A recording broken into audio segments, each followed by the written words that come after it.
President Biden will detail his administration's crime prevention strategy on Wednesday in a high-profile address that comes as a series of major cities see spikes in crime. Violent crime rates are still well below the rates of previous decades, but the jump has prompted concern in locales in different parts of the country and has become a part of the debate over electing a new mayor in New York City. It is also a potential problem for the White House and congressional Democrats ahead of the 2022 midterm elections.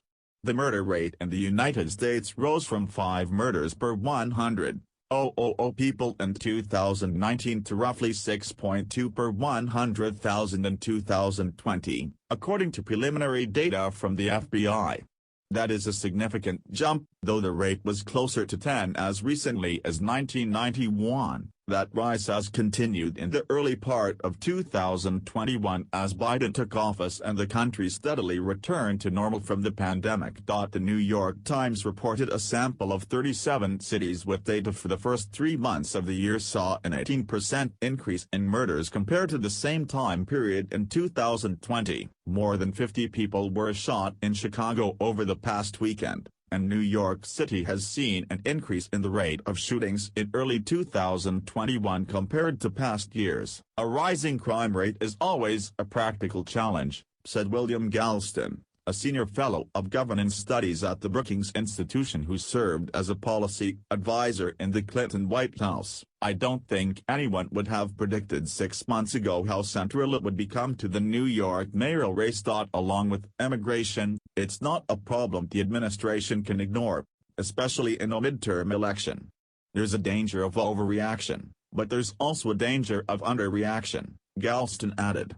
The White House was mum about specifics that will come from Biden on Wednesday, but sources said the president is likely to highlight funding for law enforcement and Justice Department initiatives to cut down on criminal activity. It's an opportunity for the president to speak to what he's going to do to help address that, White House Press Secretary Jen Psaki said. And as we've seen around the country, it's a concern of many Americans. Republicans, but also Democrats, too. Not necessarily through a partisan lens.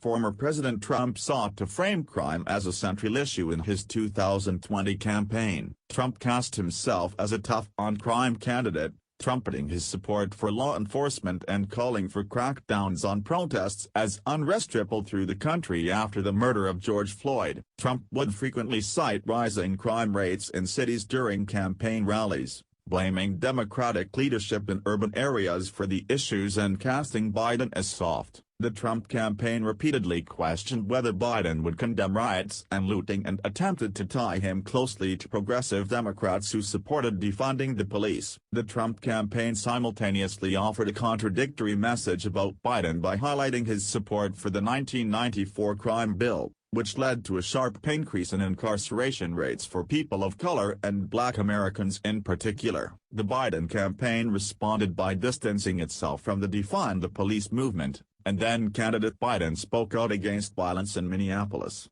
Kenosha, Wisconsin, and elsewhere even as he supported the broader protests against racial injustice.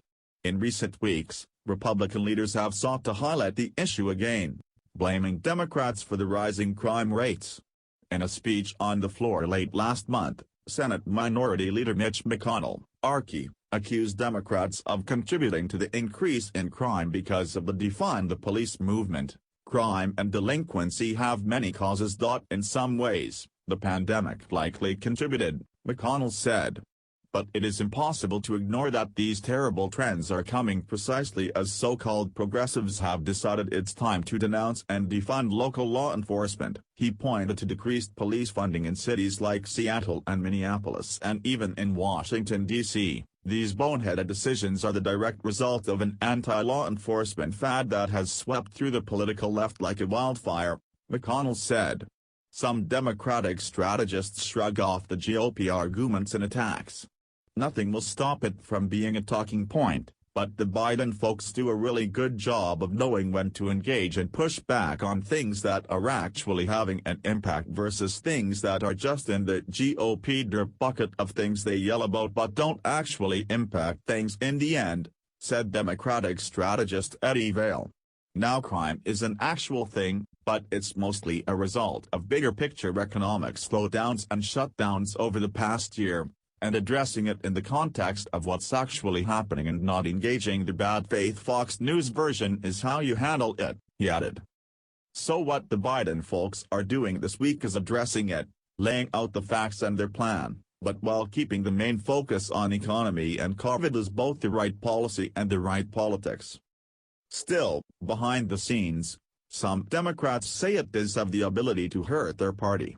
I've always suspected that in the end, everything is going to come down to the economy when it comes to midterm elections, but there's no doubt in my mind that for a certain type of Democratic voter, this crime wave is going to be very problematic and the White House is going to have to find a way to deal with it, one prominent Democratic strategist said. The strategist added that it also has the potential to roil the party because of the various viewpoints among Democrats on defunding the police. Abigail Spanberger, who narrowly won re-election in her Purple Virginia district, blamed calls from some progressives to defund the police for the party's performance in last year's House races. The issue is unlikely to subside anytime soon. Gun sales have surged under Biden. Congress appears unlikely to pass any major legislation in a bid to curb mass shootings, and the partisan divide over policing could contribute to further unrest in the months to come. If you look at the nation's front pages on any given day, there's a lot of coverage of crime, said Alex Conant, a GOP strategist who previously worked on Senator Marco Rubio's, Republican Florida, presidential campaign. There's limits to what the president can do, but I think this is a recognition that crime is the story in a lot of states right now.